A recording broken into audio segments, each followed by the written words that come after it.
महाराज जी, श्री जी, मैं पढ़ाई पूरी की और मैंने श्री जी से कहा कि मैं अब क्या करूं।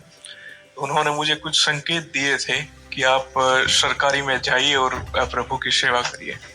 फिर सफलता नहीं मिल रही उसमें एग्जाम में, और अभी है। आप हमारी बात समझिए, आपको श्री जी ने संकेत किया और आप सफलता नहीं प्राप्त कर, दोनों बातें झूठी है ना, दोनों बातें झूठी हैं। आप सत्य को स्वीकार कीजिए। श्री जी के संकेत को आप जानने लगे। आप श्री जी के संकेत तो तभी जब आप उनकी मन की बात जान लेना, तो आप कितने बड़े सिद्ध हो गए। और फिर सफलता किसकी चाहते हो? प्रकृति जननी की। आप श्री जी के संकेत को जान जाओगे तो श्री जी के प्रेम की सफलता चाहोगे, लोकवत नहीं। और ये लोक की सफलता, सुनो पहले, प्रारब्ध के अधीन है। इसकी सफलता के लिए श्री जी से प्रार्थना मत करो। उन्होंने अपने माता पिता को सुखी करने के लिए, धन प्राप्ति के लिए गायत्री अनुष्ठान किया। ब्राह्मण कुल में जन्म हुआ था। एक पुरस्चरण 24 लाख गायत्री होता है। उन्होंने एक पुरस्चरण किया, 2 पुरस्चरण किया, एक बार भी कोई धन की प्राप्ति नहीं हुई। आखिरी में उन्होंने संन्यास लिया। जो संन्यास लिया, माता गायत्री प्रकट हो गई। उनका अब इंद्रासन भी मांगो तो आपका, तो बोले अब क्या जरूरत है, अब तो वैरागी हो गया, विरक्त हो गया। माता पिता भी पधार गए, उनकी सेवा के लिए अर्थ चाहना। 23 पुरस्चरण किए, तो आप तब नहीं आए। तो उनका तुम्हारे अनंत जन्मों में ऐसे 24 महापाप थे जिनके कारण मैं नहीं आ पा रही थी। अब वो 23 पुरण से चरण से नष्ट हुए, पुरस्चरण से, और 24वां तुमने संन्यास लिया। तो अब आप जो चाहो, पर बोले अब चाहिए ही नहीं, क्योंकि अब सन्यासी हो गए, अब तो ब्रह्म प्राप्ति के लिए।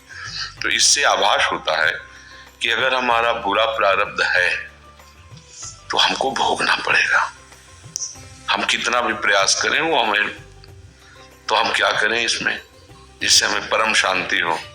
प्रभु के नाम का जप करते हुए उन पर दृष्टि लगाएं कि प्रारब्ध से हमारा भरण पोषण शरीर का भले, ये हमारा भरण पोषण आपसे होगा ना। तो वो एक ऐसे हैं जो आपके प्रारब्ध को भी मिटा देंगे। वो ऐसे शरणागत वत्सल हैं, ये सब लिखा पढ़ी अलग कर देंगे। सुदामा जी को दरिद्रता का योग था।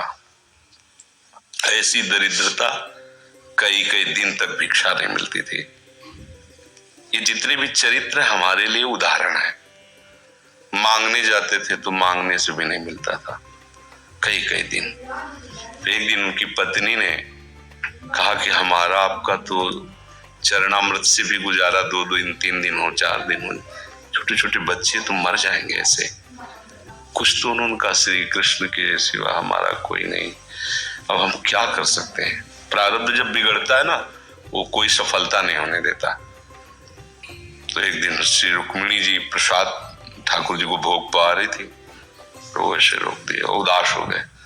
तो उनका, प्रभु ऐसी स्थिति हमने जब जब आपकी देखी, तो किसी भक्त को जब कष्ट होता है तब आपको ऐसे देखा है। कौन सा भक्त है और क्या कष्ट है? तो का एक सुदामा नाम के हमारे मित्र हैं, कई दिन से भोजन भी उनको, प्रभु आपके मित्र और मैं आपकी दासी, माँ लक्ष्मी का अवतार रुक्मिणी, आप हुक्म कीजिए, लोक लोक की संपत्ति वहां। बोले उसको चाह नहीं है, हमारे मित्र को चाह नहीं है, और चाह ना होने पर हम विवश हैं। अगर वो चाह कर ले तो सारी व्यवस्था हो जाए। बोले पैदा करो जाके चाह। बोले उनके हृदय में तो नहीं पैदा कर सकते, हम भी, क्योंकि जिस हृदय में भगवान का आश्रय और निरंतर चिंतन है, वहां माया की चाह नहीं होती। बोले उनकी पत्नी के हृदय में, बोले प्रयास करते हैं जाके। भगवान संत वेश में गए, भिक्षाम दे, तो निकली। अतिथि का सत्कार करना गृहस्थ का धर्म होता है। हाथ जोड़ा और कहा, हम असमर्थ हैं, आपको भिक्षा नहीं दे सकते। क्यों?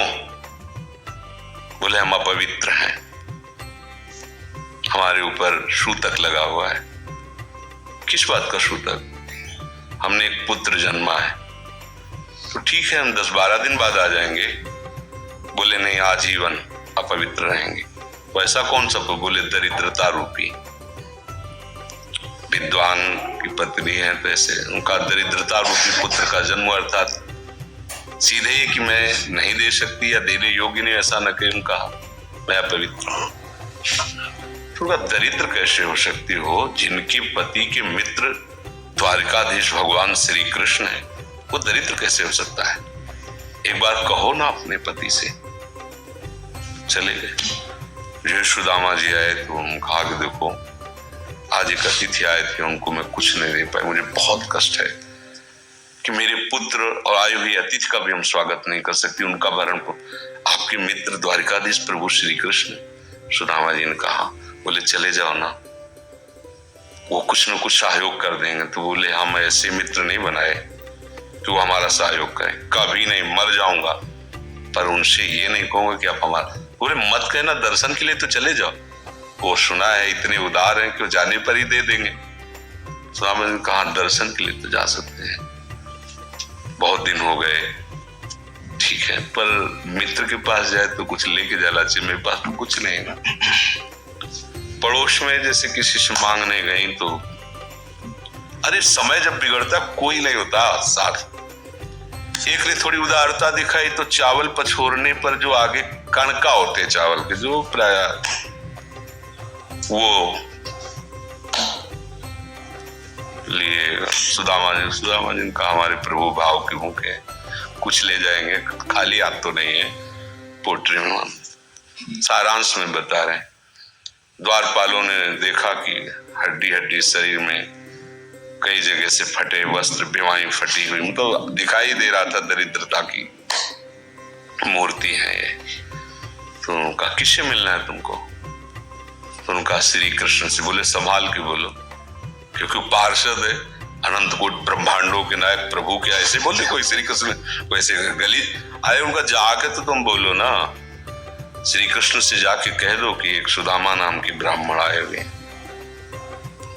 पार्षद प्रभु बड़ा अजीब आदमी है, आपका नाम बिना किसी सभ्यता के ले रहा है। वो कह रहा श्री कृष्ण से कह सुदामा कूद पड़े, भगवान दौड़े। वो पार्षद वो सब की ब्रह्मा जी शंकर जी आते हैं तो वहां खड़े रहते हैं घंटों, भगवान ऐसे भागे जाके। सुदामा जी को पता था ना, हमारे रुक्मिणी जी के महल में रुक्मिणी जी के पलंग पर बैठाते हैं, स्वयं चरण पखारते सब। अब ये वैभव, क्या हालचाल है, कैसे हो? तो आप सब जानते हो, आपकी बड़ी कृपा है। तो ब्याह हो गया, हाँ ब्याह भी हो गए, बच्चे भी हो। हमारे पास आए हो तो कुछ तो कुल्हाई हो गए। अब वो सड़े से कपड़े में चावल कैसी बड़ी बड़ी वो वैभव, महारानियां सब भगवान का। चुप ऐसे बोले देखो फिर चुप कर रहे हो, हमारे हिस्से की चोरी पहले की थी और फिर चुप कर रहे हो। और हिम्मत नहीं पड़ रही थी, इतने महामहिम प्रभु को कैसे हो तंदुर। भगवान ने ऐसे छीला, ओहो आज तक मुझे ऐसा स्वाद नहीं मिला। भगवान बड़ाई कर रहे, देखो रुक्मिणी जी की आंखों में आंसू आ गया वो दृश्य। भगवान पकड़ लिया हाथ, बस प्रभु हम आपकी सिवा नहीं रह सकती हो। भगवान तो सुदामा जी का स्वागत सम्मान को अच्छे कपड़े पहनाए। जब चलने लगे ना तो भगवान की तरफ वो देखते, मतलब कामना नहीं पर कि देखा पत्नी कह रही थी जाओगे कुछ न कुछ, चले प्रभु, हाँ ठीक, इधर से ऐसे चले जाना, हाथ भी खाली। प्रभु ने कहा देखो ये कपड़े जो है ना महंगे हैं, रास्ते में तुम्हें चोर बदमाश तो अपनी पोशाक पहने इनको उतार दो। बोले बड़ी कृपा, कपड़े भी उतार रहे और रास्ते में सोचे जा देखो निगेटिवली सोच रहे, मेरे श्री कृष्ण मुझे कितना प्यार करते हैं। उन्होंने इसीलिए नहीं दिया कि दरिद्र कहीं संपत्ति पाकर मतवाला होकर मुझे भूल न जाए, मुझे कितना प्यार करते हैं। प्रभु के प्यार में मगन होकर सुदामा पूरी खड़ी जैसे द्वारिका। तो उनको भ्रम हुआ कि मुझे लगता है चलते चलते मैं पुनः द्वारिका आ गया। तो आप पूछ रहे हैं कि ये किसका है? भगवान के पास विधाता है। उनका प्रभु ये तो गलत हो गया, इनके भाग्य में हमने लिखा था 6 श्री, ऐश्वर्य का नाश, जीवन में नहीं ऐश्वर्य, 6 श्री। भगवान ने उसका उल्टा कर दिया यक्ष श्री। जैसे कुबेर का अथाह धन का खजाना, त्रिभुवन का खजाना वही है कुबेर के पास, जैसे कुबेर का खजाना यक्ष श्री। तो कहा प्रभु, उनका इन्होंने पुण्य किया है, अनंत ब्रह्मांडों के समस्त जीवों को तृप्त कर दिया है, और वो खुद को खाने में करोड़ करोड़ ब्रह्मांड वास करते हैं, और इनके तंदुलों से मैं तृप्त हो गया, अनंत ब्रह्मांडों का भंडारा हो गया। उसका जो पुण्य होता है लिख दो इनके भाग्य में। अब किसी की चलेगी प्रभु के आगे? तो एकमात्र प्राप्त कर तुम, अन्यथा कर तुम। तो आप भगवान की शरण होकर उनका नाम जप कीजिए और उनसे प्रार्थना कीजिए कि आपको उचित लगे तो समस्या का समाधान कर दीजिए, नहीं तो मुझे समस्या से लड़ने का बल और विवेक दीजिए, बात बन जाएगी। मध्य प्रदेश से जी राधे राधे। जी